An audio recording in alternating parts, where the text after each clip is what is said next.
भारत में जिसे धर्म कहा जाता है, वह पर्यावरण के साथ हमारे जीवन का सामंजस्य यानी बेटर एडजस्टमेंट ही है। भारत में बहुत सारे देशों को सांस्कृतिक तौर पर बहुत गहरे तक प्रभावित किया है। भारत का ध्यान जापान में जाकर ज़ेन बन जाता है। आज जापान के ज़ेन की पर्यावरण से संबंधित कथा सुनते हैं। बहुत समय पहले की बात है। जापान के एक छोटे से गांव में एक प्रतिष्ठित ज़ेन गुरु रहते थे। उनके पास बहुत दूर दूर से लोग ज्ञान प्राप्त करने आते थे।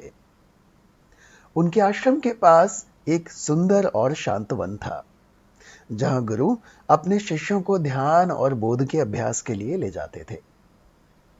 एक दिन एक युवा शिष्य ने गुरुजी से पूछा, गुरुजी, बोध क्या है और इसे कैसे प्राप्त किया जा सकता है? सोचकर फिर मुस्कुराते हुए वो बोले, कल सुबह तुम मेरे साथ वन में चलो, वहां तुम्हें अपने प्रश्न का उत्तर मिलेगा।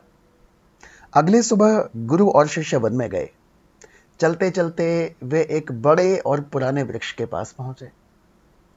गुरु ने शिष्य से कहा, इस वृक्ष के नीचे बैठो और ध्यान करो।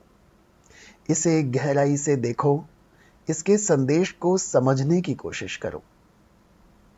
शिष्य ने गुरु की आज्ञा का पालन किया और वृक्ष के नीचे बैठकर ध्यान करने लगा। उसने वृक्ष की मजबूत शाखाएं, गहरी जड़ें और हरे भरे पत्तों को देखा। देखा ही नहीं, अनुभव किया। कुछ समय बाद शिष्य ने अपनी आंखें खोली और गुरु की ओर देखा। गुरु ने पूछा, क्या तुमने कुछ सीखा? शिष्य ने कहा, गुरुजी, इस वृक्ष ने मुझे सिखाया कि जैसे इसकी जड़ें गहरी और मजबूत हैं, वैसे ही हमें भी अपने भीतर के मूल्यों को मजबूत बनाना चाहिए। इसकी शाखाएं हर दिशा में फैली हैं, जिससे यह संतुलन बनाए रखता है। हमें भी जीवन में संतुलन बनाए रखना चाहिए। संतुलन बनाए रखना, एक मध्य स्थिति में चलना, अतिरेक यानी एक्सट्रीम, इनसे बचना, ये जिंदगी को एक मिड वेव लेंथ पे चलाता है। यह जीवन में खुशियां भरने की, संतुष्टि भरने की सबसे अधिक संभावनाएं पैदा करता है। गुरु ने प्रसन्न होकर कहा, सही कहा। वृक्ष हमें धैर्य, संतुलन और स्थिरता का पाठ पढ़ाता है। जब तुमने इसे गहराई से देखा और महसूस किया, तभी तुम बोध को प्राप्त कर सके। बोध, यहां बोध का अर्थ गुरु ने बताया, गहरी समझ और जागरूकता। यह तभी संभव है जब हम चारों ओर प्रकृति और अपने भीतर की आत्मा या तत्व को समझने का प्रयास करें। तो इस ज़ेन कथा के माध्यम से हम क्या सीखते हैं? हमें यह समझ में आता है कि बोध और ज्ञान या बोध या ज्ञान हमें हमारे चारों ओर की प्रकृति से भी सहज ही प्राप्त हो सकते हैं। केवल हमें गहराई से ध्यान करने की और आत्मनिरीक्षण करने की आवश्यकता है। तभी हम प्रकृति और यहां तक के जीवन के भी गूढ़ रहस्यों को समझ सकते हैं। प्रकृति हमें सिखाती है कि धैर्य, संतुलन और स्थिरता से हम अपने जीवन को समृद्ध बना सकते हैं। ऐसी ही एक मिलती जुलती कथा और भी है। एक बार की बात है, एक वृद्ध ज़ेन गुरु यानी जापानी परंपरा में ध्यान के गुरु और उनके शिष्य वहां की पहाड़ियों में स्थित अपने एक आश्रम में निवास करते थे। गुरु अपने शिष्य को केवल प्रकृति के माध्यम से ही जीवन के महत्वपूर्ण पाठ सिखाते थे।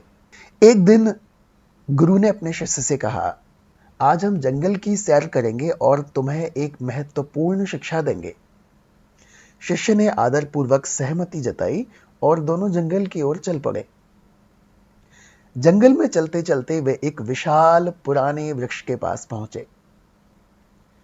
गुरु ने उस वृक्ष को प्रेम पूर्वक निहारा और शिष्य से कहा, देखो इस वृक्ष को, यह अपने जीवन में कितनी आंधियां, तूफान और मौसमों का सामना कर चुका है।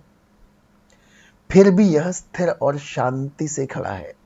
शिष्य ने पूछा, गुरुजी, इस वृक्ष में ऐसा क्या है जो इसे इतना स्थिर और मजबूत बनाता है? गुरु ने मुस्कुराते हुए उत्तर दिया, यह वृक्ष हमें सिखाता है कि हमें अपने जीवन में भी धैर्य और सहनशीलता को अपनाना चाहिए। जैसे ये वृक्ष अपने आसपास के वातावरण से सामंजस्य बनाकर रहता है, वैसे ही हमें भी अपने पर्यावरण के साथ सामंजस्य बनाना चाहिए। इसके बाद गुरु ने शिष्य को एक छोटी सी झील की ओर चलने के लिए प्रेरित किया। जब वो झील के किनारे पहुंचे, झील का पानी साफ और शांत था। फिर गुरु ने जल में अपना हाथ डालकर उसे हिलाया, जिससे पानी में हलचल पैदा हो गई। कुछ समय बाद जब पानी फिर से शांत हो गया तो गुरु ने कहा, तुमने देखा कि जल मूलतः अपनी प्रकृति में शांत है। यह हलचल जो हुई वो केवल बाहरी परिस्थितियों के कारण उत्पन्न होती है।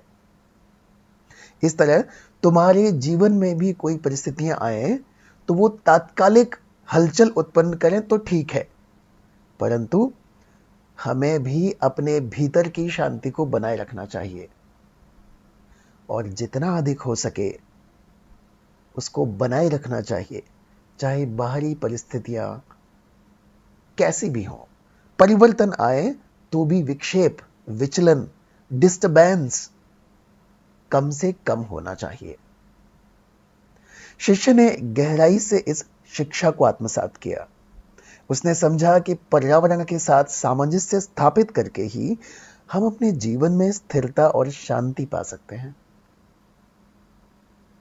गुरु ने अंत में कहा, हम सभी प्रकृति के अंग हैं और जब हम प्रकृति के साथ सामंजस्य में होते हैं तभी हम सच्ची शांति और आनंद का अनुभव कर सकते हैं।